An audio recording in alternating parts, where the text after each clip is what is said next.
पिछले 2-3 दिन से डिफरेंशियल प्राइवेसी के बारे में बात कर रहे हैं।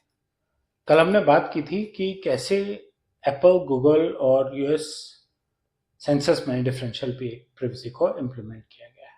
आज हम बात करने वाले हैं कि और बिजनेसेस में और किस टाइप के बिजनेस में डिफरेंशियल प्राइवेसी यूज की जा सकती है, और इंडियन बिजनेसेस को भी रेडी रहना चाहिए डिफरेंशियल प्राइवेसी के लिए, क्योंकि डीबीटीपी एक्ट आ रहा है, कभी भी फाइनलाइज हो सकता है। प्लस कस्टमर के डेटा के लिए तो कोई भी इस टाइप की प्राइवेसी इंपॉर्टेंट है। मेरे YouTube चैनल पे आपका स्वागत है। इस पे हम रोज डेटा प्राइवेसी के बारे में बात करते हैं, और आज हम बात कर रहे हैं कि डिफरेंशियल प्राइवेसी इंप्लीमेंट करना कैसे शुरू करना चाहिए किसी भी बिजनेस को, खास करके इंडियन बिजनेसेस को। डिफरेंशियल प्राइवेसी क्या है, हम पहले भी बात कर चुके हैं। हम डेटा कलेक्ट करते हैं, उसको एन्क्रिप्ट करके एनोनिमाइज करके स्टोर करते हैं।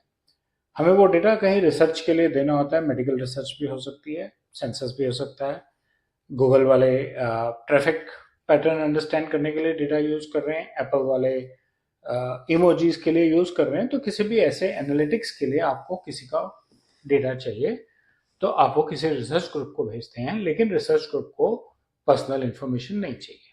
उनको कोई मतलब नहीं है कि ये डेटा जो एंट्री वो एनालाइज कर रहे हैं वो एंट्री दी किसने। एनोनिमाइजेशन में रिस्क है, जो हम अभी दोबारा नेटफ्लिक्स के एग्जांपल से डिस्कस करेंगे। लेकिन अगर हम डेटा के अंदर रैंडमनेस या एक्स्ट्रा नॉइज डाल दें हर सिचुएशन में, डेटा के कलेक्शन पे, डेटा के एक्सेस पे, डेटा के आउटपुट पे, तो डेटा ज़्यादा सेफ हो जाएगा, इजीली रीडेबल नहीं रहेगा। उसको कहते हैं हम डिफरेंशियल प्राइवेसी। उस केस में हमें नाम छुपाने की ज़रूरत नहीं है, हमें यूज़र की आइडेंटिटी छुपाने की ज़रूरत नहीं है। एनोनिमाइज डेटा किसी पैटर्न से, किसी एक्सटर्नल डेटा की हेल्प से मेहनत लगती है, ऐसा नहीं है कि दिख गया। किसी ना किसी एक्सटर्नल पैटर्न की हेल्प से एनोनिमाइज डेटा रिक्रिएट हो सकता है।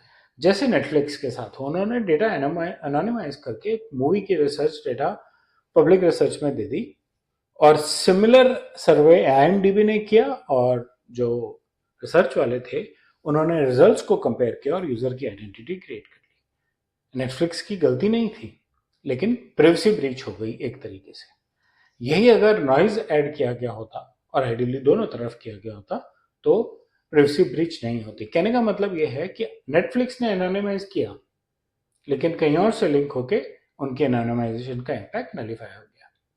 तो किस टाइप के businesses? Customer analytics, usage pattern tracking हमने बात की थी, ट्रैफिक पैटर्न की हमने बात की, इमोजीज की, एरर वर्ड्स की, एआई मॉडल ट्रेनिंग में, सर्वेज और रिसर्च में आपको डिफरेंशियल प्राइवेसी बहुत इंपॉर्टेंट है, बहुत काम आएगी। कब एक्सप्लोर करनी चाहिए? जब आप नहीं चाहते कि रिसर्च करने वाले को इंडिविजुअल यूजर की डिटेल बताओ। आप डेटा को एग्रीगेट करके डैशबोर्ड बनाना चाहते हैं, और आप एक पब्लिक रिपोर्ट बनाना चाहते हैं, लेकिन ये ग्रुप एनालिसिस है, ये सर्वे है, ये रिसर्च है, इंडिविजुअल आइडेंटिटी की बात नहीं हो रही है। क्या टूल्स और लाइब्रेरीज अवेलेबल हैं अभी? Google open source differential library, Google ने अपने यहाँ यूज करने के बाद ओपन सोर्स बना के दे दिया, जिसकी इच्छा यूज करे और अपने आप को प्रोटेक्ट करे। ओपन डीपी माइक्रोसॉफ्ट का प्रोडक्ट है, वो उसको स्मार्ट नॉइज भी बोलते हैं। माइक्रोसॉफ्ट का प्रोडक्ट यूज कीजिए और अपने आप को सेव कीजिए। इन टूल से आप अपने आप को दोनों से सेव कर सकते हैं। छोटा सा एक डेटा सेट लीजिए, उस पर टेस्टिंग कीजिए।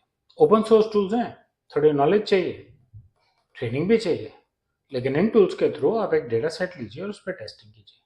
देखिए कि अगर आपने नाम, आधार नंबर हाइड कर दिया है, तो क्या बाकी डेटा इजीली विजिबल है? हाइड नहीं किया, सॉरी, डिफरेंशियल में डाल दिया है, तो क्या बाकी डेटा इजीली विजिबल है? क्या उस पर रिसर्च हो सकती है? क्या हम एल्गोरिदम यूज करके इसको ब्रेक कर सकते हैं? पहली बात, वो रिसर्च ग्रुप ब्रेक कर सकता है क्या? और दूसरी बात, जिस एल्गोरिथम से हमने डिफरेंशियल प्राइवेसी डाली है, उसको हम रिवर्स फुल नॉलेज के साथ कर सकते हैं कि नहीं कर सकते? टीपीओ को भी इन्वॉल्व कीजिए, नॉइज इंजेक्ट कीजिए, हाइड कीजिए या डीपी कीजिए, डिफरेंशियल कीजिए, पूरे प्रोसेस को डॉक्यूमेंट कीजिए और अपनी टीम को ट्रेन कीजिए डिफरेंशियल प्राइवेसी क्या है और उसके बेनिफिट्स। ये मत सोचिए कि डिफरेंशियल प्राइवेसी से आप कुछ छुपा रहे हैं, डेटा का मिसमैच ला रहे हैं, कुछ कर रहे हैं, नहीं। एक्यूरेसी में थोड़ा सा गैप आ सकता है, कभी कभी ज़्यादा नॉइज डालने की वजह से क्वालिटी ऑफ डेटा पे इम्पैक्ट आ सकता है, लेकिन प्रिवेसी बहुत स्ट्रिक्टली अवेलेबल है और आपका जो एंड यूजर है जिसका डेटा आपने कलेक्ट किया है उसका आप पे विश्वास बना रहेगा या शायद और बढ़ जाएगा। सो डिफरेंशियल प्रिवेसी कहाँ से और कैसे शुरू करनी चाहिए उस पर सिर्फ इतना ही। मुझे उम्मीद है आपको मेरा कंटेंट अच्छा लगा होगा। बेल और लाइक आइकन दबाएं, मेरे चैनल को सब्सक्राइब करें और अपना फीडबैक कमेंट सेक्शन में शेयर करें। धन्यवाद।